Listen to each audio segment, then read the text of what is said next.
Hi, how's it going everybody? Welcome to the first episode of the Messy Tech Table. In this series, we'll be covering many airsoft tech related questions and conduct unbiased product testing and review. Today, we are pitting the new Novritsch SSG10 against a JG10 that have been upgraded with commonly available upgrade parts, and to find out which gun shoots more accurately and consistently. For this video, I have to thank our sponsor, Airsoft Megastore. They allow me to use their indoor warehouse area to conduct the consistency test, which is absolutely critical to the quality of the results. This makeshift range is completely free from wind and will provide the most consistent result one can hope for. We set up a 100 feet range with the Airsoft Megastore torso target. 19 shots will be fired out of each gun, and a single flyer will be omitted from each group for the final grouping analysis. For this test, we are using the Novritsch .49 BB.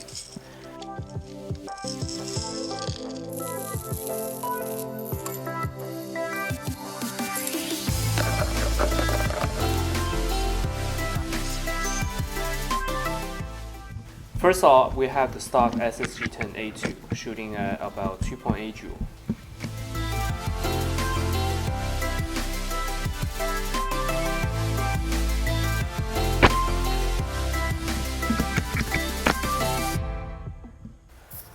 The trigger is an important part of any bolt-action sniper rifle build, and it not only has to provide smooth and predictable trigger break, but also a strong steer to reliably hold the high power spring commonly used in this kind of rifles.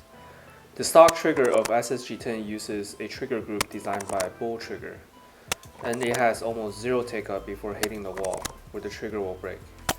The trigger pull is heavy compared to most other trigger systems, but it does have a very clear, crisp, and defined breakpoint, which is very nice in my opinion. However, the trigger did seem to develop slop, and the increased amount of creep as I kept shooting the rifle. Even with the developing creep, the trigger breakpoint is still very well defined.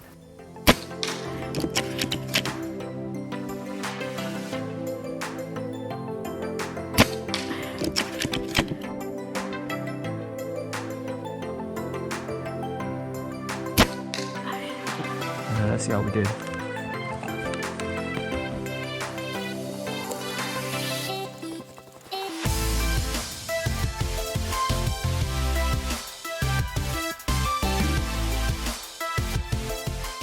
Next up, we have the upgraded JG10.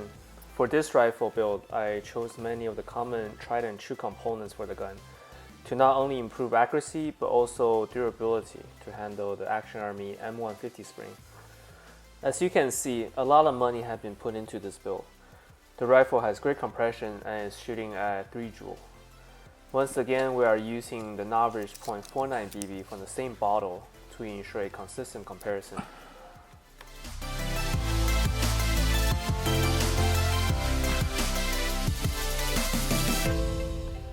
Once again, we'll talk a little bit about the trigger feel as we are conducting the shooting test.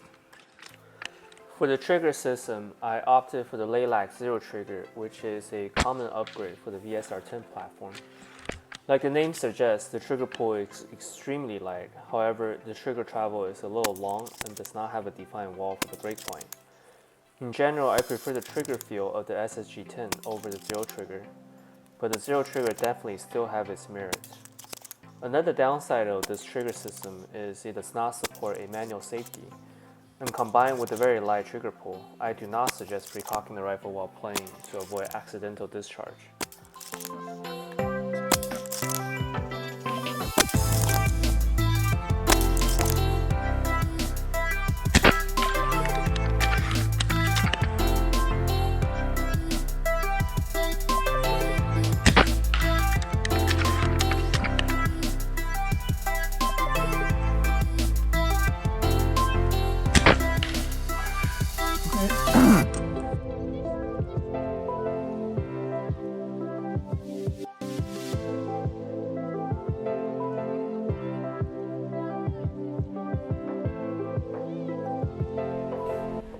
Alright, here we have the target result at 300 feet, and this one is the SSG10 as you can see, and this one's the JG10.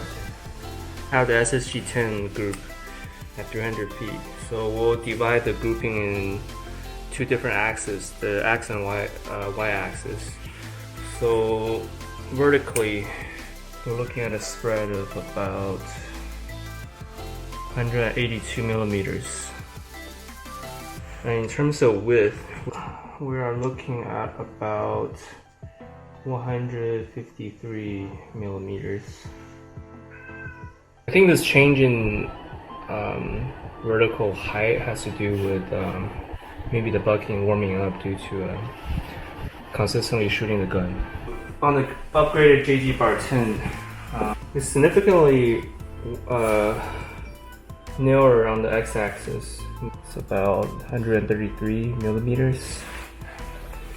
Vertically, we are about 208 millimeters. Looking at the group, they're pretty similar. The upgraded JG-Bar10 is slightly tighter from what I can see. But then again, we'll have to use the statistic to figure that part out. But this gun is using the Lambda 6101 stainless steel barrel, so I do expect this gun to be shooting a little bit more consistent.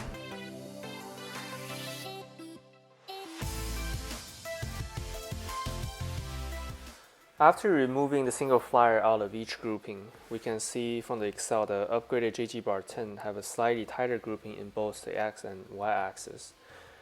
The average spread distance from the statistical group center is about 13% tighter than the SSG10. However, it is only a single dataset from a single test, so take that into consideration. But looking at the result, both rifles did very similarly and offer great accuracy at about 20 MOA at 100 feet. So, in conclusion, the SSG10 did very well as in the consistency test against the upgraded JG-Bar10. And to me, I think it represents a tremendous value because you could technically have this rifle for only $299 plus around $10 shipping anywhere in the US, but I spent about $525 total for the upgraded JG-Bar10. It is slightly not as accurate as the upgraded JG-Bar10, but for the money, the difference in cost, you can easily upgrade the barrel and even the hot clip chamber if you want. So overall, I think SSG10 did very well, and it's certainly an effective low action type rifle.